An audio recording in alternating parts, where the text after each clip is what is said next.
Hello, this is a short video about, well, Rich is already laughing, it's never a short video, hopefully it's a short video, about the Q&A questions that you've sent in to me to find out what we do here.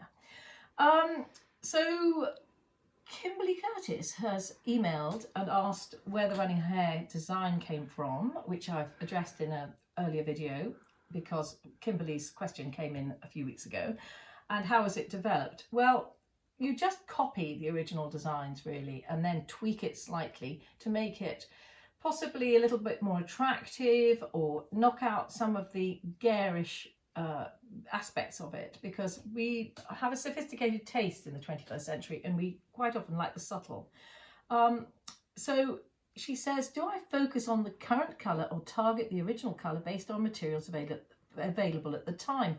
That is such a good question. I really try hard to replicate exactly the materials, and that's why we weave our own linen. We have it woven for us exclusively with a Z twist, because that is what they were using. And the materials, you know, they didn't use a double thread in the 17th century, as far as I know. I've only found one example, and I think that was actually conserved with a double thread. So, you know, the way we try and adapt the original designs is quite interesting, because we don't really sew with a very thick thread that they had access to at that time. I've tried sewing with knitting wool to try and replicate some of the thicker threads, but it doesn't really work. I've never found something that could replace it, so I do slightly cheat sometimes. Another question, this is from Laura Benedict. Should I lightly press the shipping folds out of the linen before I start, or will they fall out as I work? Well, if you followed my method of mounting the frame with the linen using a saran wrap, cling film, that type of thing, or if you use a bound frame, you will find that you mount the frame and the folds will come out. Never iron your linen before you do it, and especially not with a steam iron, because you might glaze it with your iron and you really want the effect of the water to block it afterwards. So leave it alone and just get on with your stitching, and I promise it'll be all right. Somebody said, love the videos. This is, who is this? Hagani. Love the videos, very helpful and clear. What is the best way to keep the fabric taut in the hoop? No matter how hard I try, I can't get it tight enough. I think what she's doing, or he is doing, is actually not having the outer ring tight enough when you set it up. So if this is too loose to start with, it will just cling on. So that's too loose. So I would actually just turn that a couple of times, and then it should just hang on like that before you set it up. So I hope that works for you, Hagani. Please get back to me on that one. Christine loves textiles. What is the fabric you're stitching on? Do you use a backing fabric? No, absolutely don't use a backing fabric. We did not have cotton. Most of the designs I do, they did not have cotton. They didn't have access to cotton pieces. They didn't use muslin behind it. The actual fabric is thick enough, so please don't use any backing fabric, because that'll shred your wool, and the needle, you need a different needle for different fabrics. So if you have a backing fabric, it might not be compatible with the linen. Next question.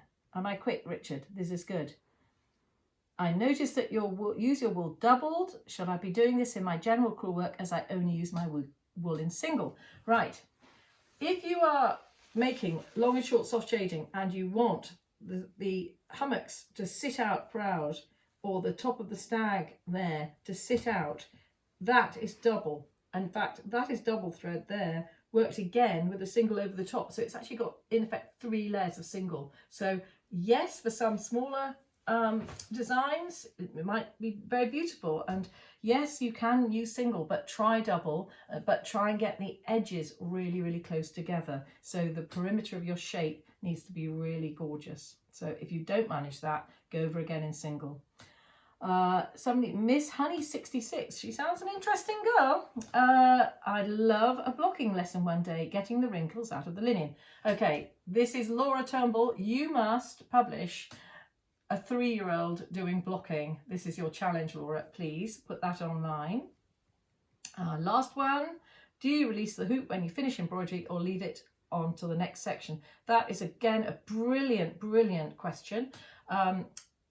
I always leave it on the hoop right through the process, so don't take it off every night. That's daft, because all you're doing is releasing the tension. If you're halfway through a feature, you're going to release the tension and then have to tighten it up again, which is really hard. So get it drum tight and leave it on until you've finished that. Let me have one more, Richard.